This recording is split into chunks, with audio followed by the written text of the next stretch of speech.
Hey, peace, this your brother 93.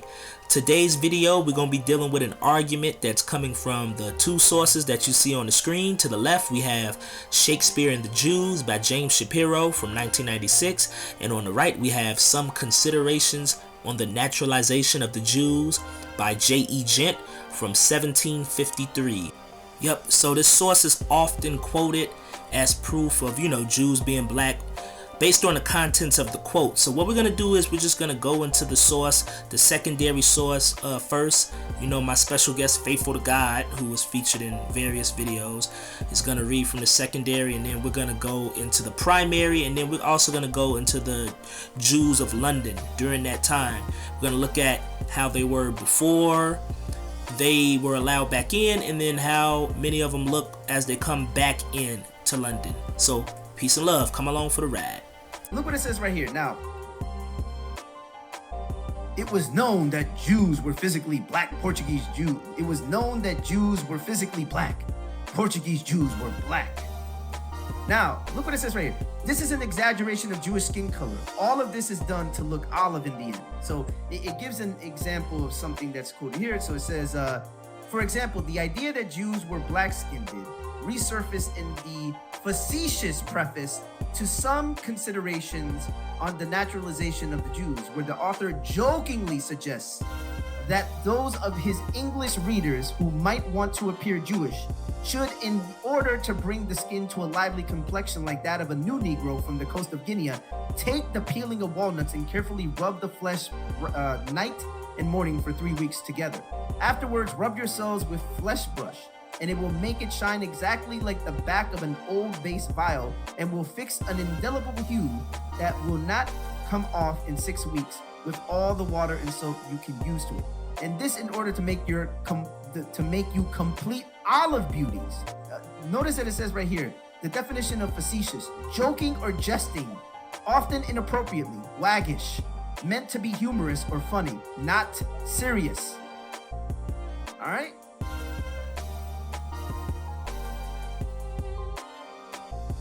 So give y'all some information regarding this.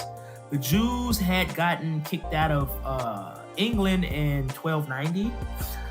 Some Sephardic Jews trickled in between that period, but for the most part, they didn't really want Jews there. They had to be quiet about their Judaism.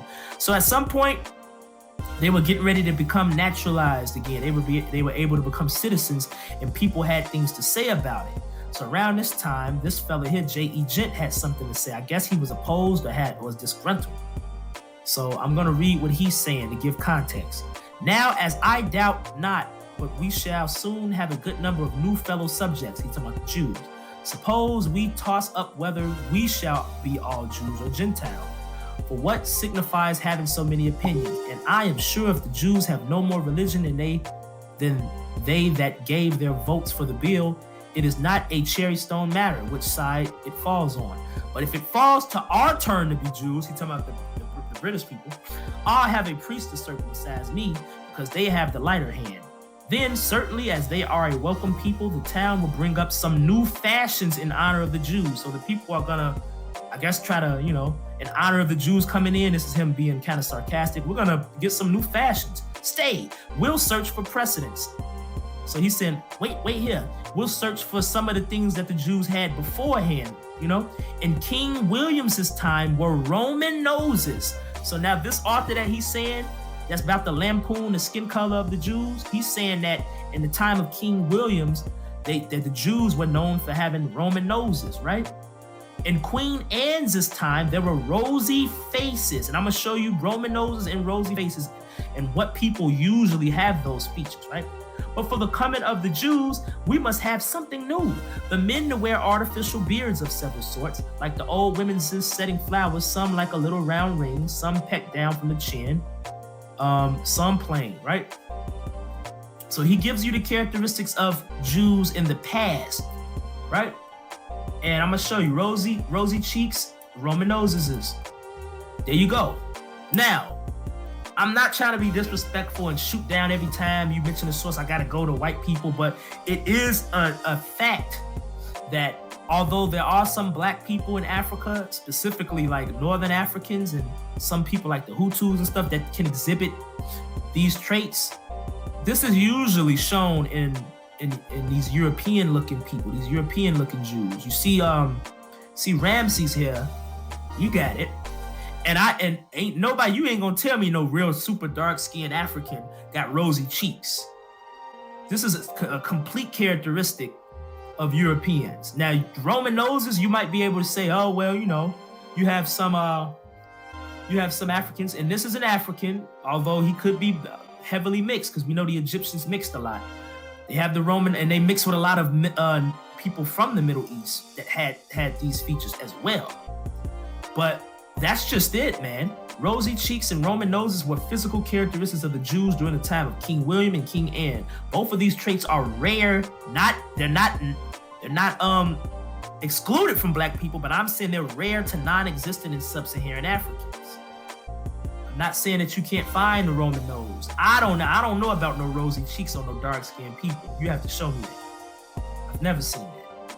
Let's get back to his source. Now let's get to the crux of it, right?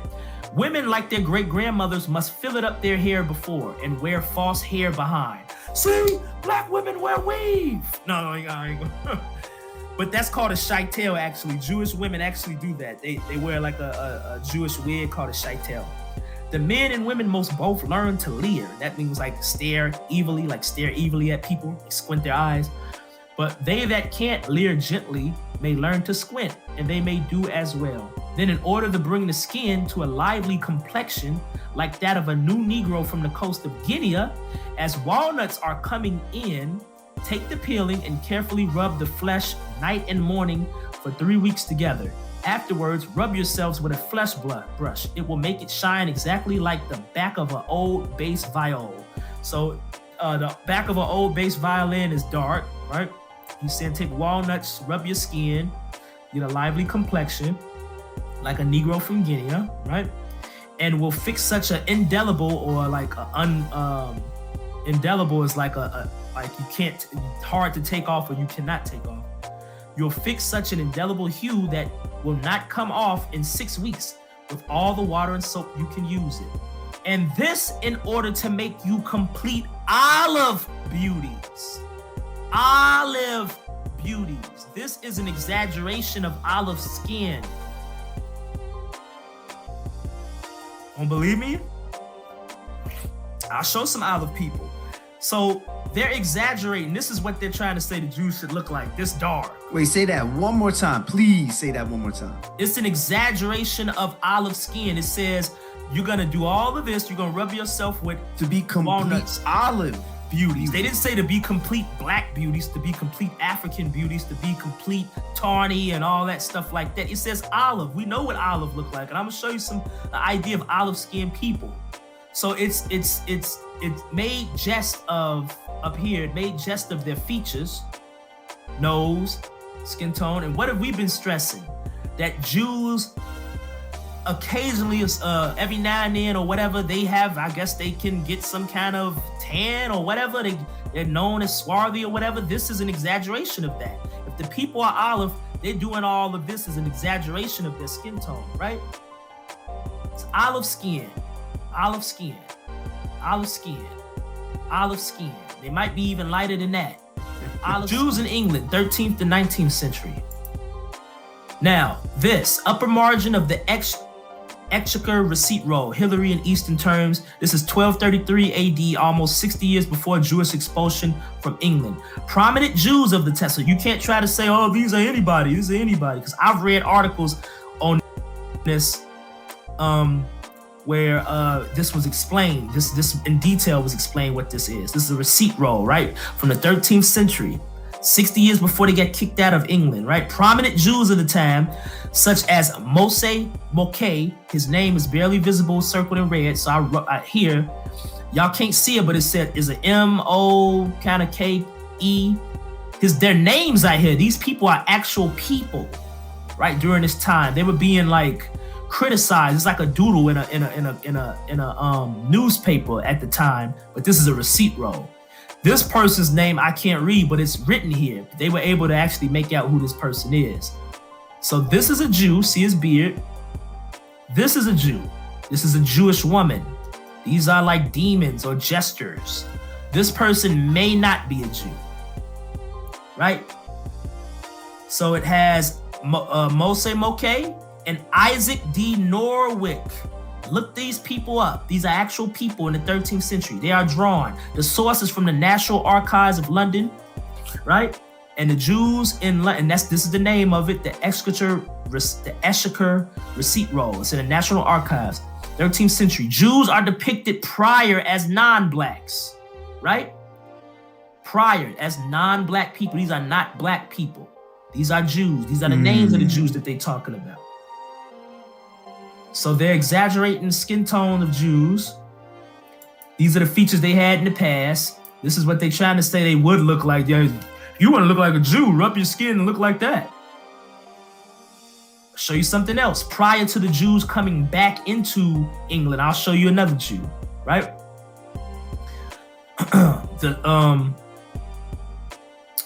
Okay. Rodrigo Lopez, and this is the source here.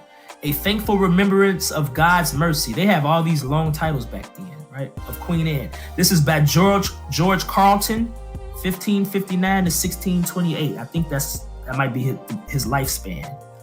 But we on page 163, right? It's going to talk about Rodrigo Lopez, a Jew in England during the 16th century, allegedly conspired to poison Queen Elizabeth. He is depicted in this 1627 book over 130 years before the Jewish Naturalization Act in 1753, right? So it's going to talk about them mentioning his plot to kill the queen, right? Don Antonio, their king, who was fled into Portuguese for succor, was taken by Queen Elizabeth and delivered to King Antonio, and their letters were intercepted, whereby it appeared upon examination and bolting out the matter that they had practiced with the King of Spain, not only to do away with King Antonio, but also to take away Queen Elizabeth's life by poison, and that by the means of Dr. Lopez, a Jew, the Queen's physician, for 50,000 crowns promised him, and to be paid by the instruments of the Spaniard, right? Don Antonio discovered by a letter sent to Dr. Lopez and a little piece of paper wrapped in a handkerchief intercepted by the king. Lopez, his stiff denial of his privity to this treason against King Antonio, brings out by good examination made by the commissioners and by several confessions of his confederate. Not only that, but his intended treachery against Queen Elizabeth. Now, to tell you something about him, this is from the bl.uk. This is information extracted from the article on Lopez. This tells you that he's a Marrano. So he's before the Jews come back in, right? This is a Marrano living in London. Though he is described by Carleton as Dr. Lopez, a Jew, Lopez was actually a Marrano, one who claimed to be a Christian to avoid persecution. Since the Jews were expelled from England in 1290, they were unable to practice their faith openly, right? Lopez was a prominent member of a circle of 80 to 90 Portuguese Marranos living in London at the end of the 16th century. So that means he's a Sephardic Jew. Lopez's Jewish origin seems to have been quietly accepted until he was suspected of conspiracy, right? So you can see James Shapiro, Shakespeare and the Jews, 72 to 73. And I'm going to show you in the book now, page 164, right? Lopez compounding to poison the queen. This is how they drew Lopez. Page 164 shows Rodrigo Lopez, a Portuguese Jew or Marrano. Elizabeth's personal physician, was drawn and quartered in 1594 for allegedly conspiring to poison the queen. And this book was in 1620. Let me go back. Book was in 1627. You know what that means? It's 2 years after the death of King James. That means the Jacobites are still in power. His son is on the throne. His family is on the throne. You can't say it's whitewashed because it's during the time period where his people are still on the throne. Why would they let a book out showing Jews looking like this if they whitewashing? This is Lopez, right? Y'all find this book, blow this image up so you can see.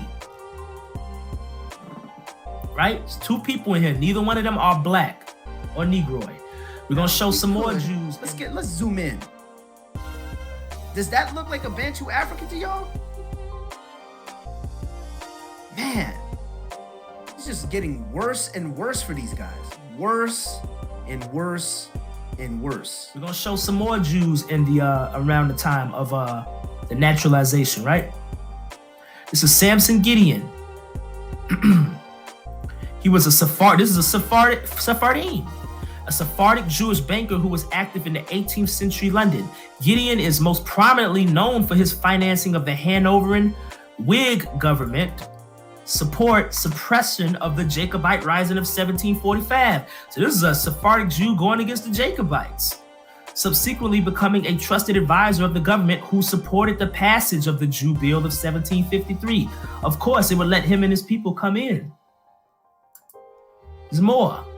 Isaac and Benjamin Disraeli, father and son, Sephardic Jews living in London after the 1753 Naturalization Act. These are Sephardic Jews, people that they say are dark and black. These are the people that was allowed to come in, right?